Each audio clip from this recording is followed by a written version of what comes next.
ಇಡೀ ಅಧಿವೇಶನದಲ್ಲಿ ಸೈಲೆಂಟ್ ಆದ ಜೆಡಿಎಸ್ ಶಾಸಕರು, ಜೆಡಿಎಸ್ ಪಕ್ಷದಲ್ಲಿ ಎದ್ದು ಕಾಣಿಸದ ಪ್ರಬಲ ನಾಯಕತ್ವ.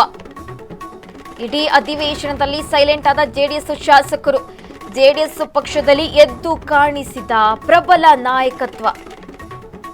ಮೈತ್ರಿಗೆ ಸಪೋರ್ಟ್ ವಿಚಾರದಲ್ಲೂ ಜೆಡಿಎಸ್ ನಾಯಕರಲ್ಲಿ ಗೊಂದಲ ಇದೆಯಾ? ಜೆಡಿಎಸ್ನಲ್ಲಿ ಕಾಣಿಸದ ಕುಮಾರಸ್ವಾಮಿ ಅಂತಕ ಸಮರ್ಥ ನಾಯಕತ್ವ. ಇಡೀ ಅಧಿವೇಶನದಲ್ಲಿ ಹೆಚ್ಚಾಗಿ ಕಾಣಿಸಿಕೊಳ್ಳದ ಜೆಡಿಎಸ್ ಎಂಎಲ್ಸಿಗಳು ಸಂತಾಪ ಸೂಚನೆ, ಸ್ಪೀಕರ್, ಉಪ ಸ್ಪೀಕರ್ ಆಯ್ಕೆ ವೇಳೆ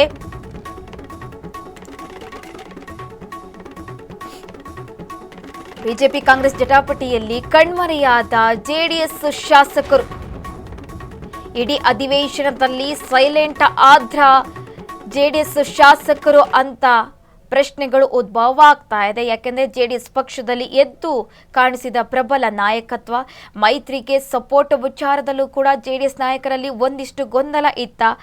ಜೆಡಿಎಸ್ನಲ್ಲಿ ಕಾಣಿಸದ ಕುಮಾರಸ್ವಾಮಿ ಅಂತಕ ಸಮರ್ಥ ನಾಯಕ. ಹಾಗಾಗಿ ಇಡೀ ಅಧಿವೇಶನದಲ್ಲಿ ಜೆಡಿಎಸ್ ಶಾಸಕರು ಸೈಲೆಂಟ್ ಆಗಿದ್ರ ಅಂತ ಪ್ರಶ್ನೆಗಳು ಉದ್ಭವ ಆಗ್ತಾ ಇರುವಂತದ್ದು.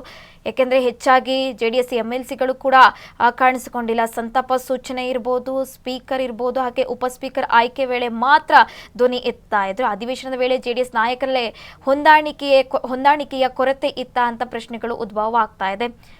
ಯಾಕೆಂದರೆ ಅಧಿವೇಶನ ಆರಂಭ ಆದಾಗ ನಿರಂತರವಾಗಿ ಬಿಜೆಪಿ ಹೋರಾಟ ಮಾಡ್ತಾ ಇತ್ತು. ಬರೀ ನಾಗೇಂದ್ರ ಅವರ ರಾಜೀನಾಮೆಗೆ ಪಟ್ಟು ಹಿಡಿದಿತ್ತು ಬಿಜೆಪಿ. ಸದನದ ಒಳಗೆ ಹೊರಗೆ ಪ್ರತಿಭಟನೆ ಮೂಲಕ ಆಕ್ರೋಶ ವ್ಯಕ್ತಪಡಿಸ್ತಾ ಇದ್ರು. ಈ ಸಂದರ್ಭದಲ್ಲಿ ಒಂದಿಷ್ಟು ಗೊಂದಲ ಎಲ್ಲ ಕೂಡ ಇತ್ತು. ಹಾಗಾಗಿ ಈ ಜಟಾಪಟಿಯಲ್ಲಿ ಜೆಡಿಎಸ್ ಶಾಸಕರು ಕಣ್ಮರೆ ಆದ್ರ ಅಂತ ಪ್ರಶ್ನೆಗಳು ಉದ್ಭವ ಆಗ್ತಾ ಇರುವಂತದ್ದು. ನಾಗೇಂದ್ರ ವಿಚಾರದಿಂದ ಚರ್ಚೆಯಾಗದ ಬಿಡದಿ ಟೌನ್ಶಿಪ್ ವಿಚಾರ. ಕೇವಲ ಮೈತ್ರಿ ಪಕ್ಷ ಬಿಜೆಪಿಗೆ ಸಪೋರ್ಟ್ ಮಾಡ್ತಾ ಜೆಡಿಎಸ್ ಕಾಲಹರಣ. ನಾಗೇಂದ್ರ ರಾಜೀನಾಮೆ ಧರಣಿಯಲ್ಲೂ ಪ್ರಬಲವಾಗಿ ಕೇಳಿಸದ ಧ್ವನಿ. ಸದನದ ಹೊರಗಿನ ಹೋರಾಟದಲ್ಲೂ ಬಿಜೆಪಿ ಜೊತೆ ಕಾಣಿಸಿಕೊಳ್ಳದ ಜೆಡಿಎಸ್. ಹಾಗಾಗಿ ಒಂದಿಷ್ಟು ಪ್ರಶ್ನೆಗಳು ಉದ್ಭವ ಆಗ್ತಾ ಇದೆ. ನೆಪ ಮಾತ್ರ ಬೆಂಬಲ ಎಂಬುವಂತೆ ಇಬ್ಬರು ಸದನದಲ್ಲಿ ಹೋರಾಟ. ನಾಗೇಂದ್ರ ವಿರುದ್ಧದ ಹೋರಾಟದ ಸಂಪೂರ್ಣ ಕ್ರೆಡಿಟ್ ಹಾಗಾದ್ರೆ ಬಿಜೆಪಿಗೆ ಸಿಗುತ್ತಾ ಅಂತ ಪ್ರಶ್ನೆಗಳು ಉದ್ಭವ ಆಗ್ತಾ ಇದೆ. ಯಾಕೆಂದ್ರೆ ನಾಗೇಂದ್ರ ಅವರ ವಿಚಾರವಾಗಿ ಬಿಡದಿ ಟೌನ್ಶಿಪ್ ವಿಚಾರ ಅಧಿವೇಶನದಲ್ಲಿ ಚರ್ಚೆ ಆಗಲಿಲ್ಲ. ಕೇವಲ ಮೈತ್ರಿ ಪಕ್ಷ ಬಿಜೆಪಿಗೆ ಸಪೋರ್ಟ್ ಮಾಡ್ತಾ ಜೆಡಿಎಸ್ ಇಲ್ಲಿ ಕಾಲಹರಣ ಮಾಡ್ತಾ ಅಂತ